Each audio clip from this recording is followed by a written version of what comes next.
Welcome to Ready Set RC, and today we have the 1970 Dodge Charger Supercharged VE by Kyosho. This is a ready set, which means it's ready to run. Unlike the other 1/10 Fazer MK2 cars that we've shown on this channel that were brushed, this one is brushless. And what that means is that this one has a few little extra goodies that come along with that brushless system. And let's go over the dimensions of the car. The overall length is 507 millimeters. The overall wheelbase is 274 millimeters. And the overall width is 210 millimeters. What you'll need to complete this car is 4 AA's for the transmitter, either a 7.2 volt nickel metal battery or a 2S LiPo battery, and the charger for that battery that goes in the car. So when you get yours, it will come with this plastic covering on the body. Kind of nice that they do this to protect it. They do this with all their cars. They put this plastic covering on there.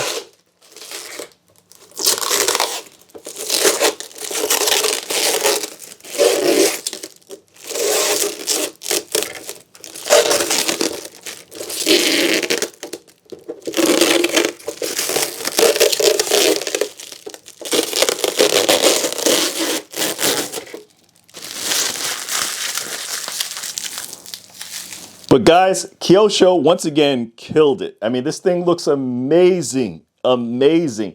And let's go over what you get in the box. You get a bind plug for your receiver. That's only if your receiver ever became unbound from the transmitter. Typically, I've never had an issue with my receiver and transmitter from Kyosho, so I've never had to use the bind plug.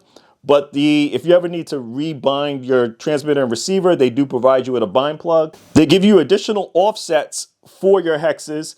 This is a 5mm addition offsets that they provide. And then they give you some tools, some additional pieces like shock pistons, and they also give you the remaining assembly for the louvers on the front for the lights. And that's in here as well, and it's also in the instructions of how to assemble everything together, and I'll show you that in the instruction manual as well. A catalog for the optional parts for the car. This is optional steel and aluminum parts for your car as well. Sway bar, that's a nice addition. The metal motor mount, heatsink fan springs, carbon fiber shock towers, alternate wheels and tires, alternate bodies for the car. And in here is where you're going to find the instructions on how to assemble the servo with the louvers to make that work remotely. Now, the servo does not come with the car, neither do the LED lights.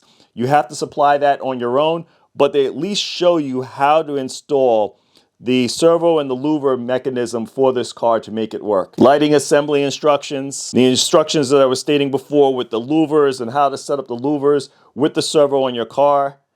They also specify the size of the servo, but they don't really give you the spline information so that you know when you put that horn on, what size horn. I don't see that in the instructions here. And then we have the instruction manual, and this is fairly detailed, guys. If you guys have never owned a Kyosho before, there's blowouts, several languages that they come in, instructions on how to get started with the car. As I mentioned before, the offset, talking about that here as well. The modes on the ESC, how to access your spur and pinion, adding your shock oil, and blowouts of the chassis. I mean, they really go through some serious detail in their manuals, and give it a read when you have a chance to get yourself familiarized with the car. For the controller, I'm not going to spend too much time with it, guys. I've had quite a few Kyoshos on this channel, and this is the same as always. This is the KT231P Plus, and this is an ergonomical controller. You guys can see how the steering wheel is at an angle there. I'm trying to give you guys a good angle so you guys can see that. It's not new. This is one of the better RTR controllers out there. It has all the trims. Your 4 AA's down here below. But as I said, guys, I'm not going to go through too much of this controller. If you're familiar with Kyoshos, same controller, same great controller that's been going through. It has all your trim settings, dual rates, everything that's on here that you're going to need. And as I said, it's one of the better RTR controllers you're going to find. But here we are, guys, the 1970 Dodge Charger. And this is what we really came here to see. Not controllers, not manuals, none of that other stuff. We came to see this car. And just like you guys, this is the first time I'm seeing it. I just took it out the box. I did not go over this car at all. You know, I'm familiar with the MK2 lineup, but this is my first time getting a brushless on-road one. The only other brushless one that I own is the Mad Van. Yes, it's very similar to this car, but this is in its own right, its own separate and different car. So I'm looking forward to looking at this. Let's get this body off and let's see what this is about. I swear, guys, Kyosho just gets better and better with their bodies. I do wish Kyosho would go away from these body pins and put some form of clipless system on these cars. That's the only thing that's really hurting these bodies. I mean, these things are amazing. So some molded bits on here. You have the windshield wipers that are on here that are molded, and they are extra bits that are on the car. The one-sided rear view mirror, this is typical for that era. This is also a molded bit that's on the car. The fuel tank cover, this is also another molded bit. You have the bumper and all the rear taillights, that's another molded bit that's going on. In the front, another molded bit that's going on the car. This car is just done beautifully, guys. I really like what they did with this. Then coming underneath, there is the lever for the headlight covers.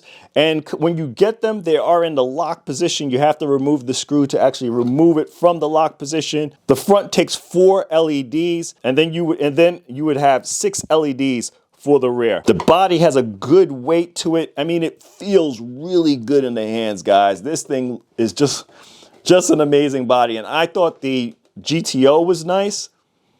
This is even better than the GTO. I mean, the GTO is a very classy looking body to it. I really like what they did with this one. So I'm really impressed. Going over the chassis, this is the same chassis that I've seen on all the other MK2s that I've owned.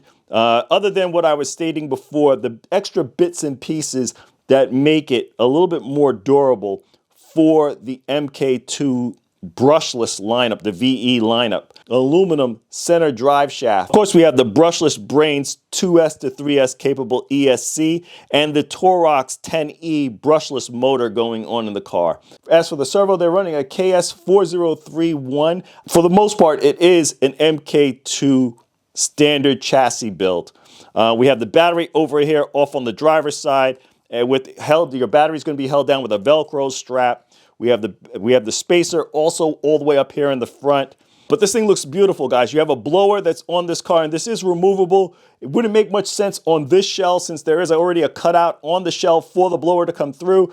But if you were to go ahead and get a Lexan painted up, you could always remove the blower and just have the standard Lexan going across. You have louvers on the blower, and you probably could fix something up with a servo to make that move mechanically when you pull the throttle, but there is no system to make it move with a servo. You would have to make something up on your own. For the MK2 lineup, we have a tub style composite chassis that is not new on this as well. Same composite chassis we're looking at. We have composite arms, no sway bars, just like the brush models. The drive shafts coming out in the front and also in the rear, they are composite. These are not metal drive shafts. So that's also the same on the brush model as well. The shock adjustments are adjusted by spacers. They are not screw-down shocks. The outdrives on this car are composite. They are not steel outdrives. The tire compound feels good. We'll have to see how it holds up to brushless. I thought the tire compound on the brushed versions was pretty good. It does have a significant amount of wear. There is no offset between the front and the rear. That looks like it's about the same. Wheels that I'm seeing here, they are a black finish, and they look slightly different than what I've seen on the brush ones that I have. We'll have to see when we bring the brush ones out. The outdrives on the center drive shaft, they are composite. That is the same that is on the brushed version. I converted one of mine over to steel outdrives for the center drive shaft. And you'll see that when we bring it out. Adjustable body mounts in the front and also in the rear, so you can put different bodies on there, raise them up, lower them down, whatever you want to do. Camber and toe in the front and the rear is non-adjustable.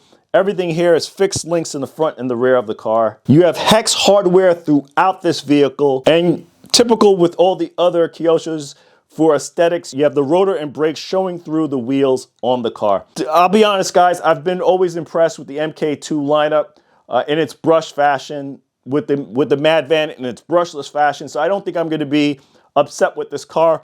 I'd like to see what that more narrow stance with the brushless setup is going to perform like, because this is going to be my first one with that kind of setup.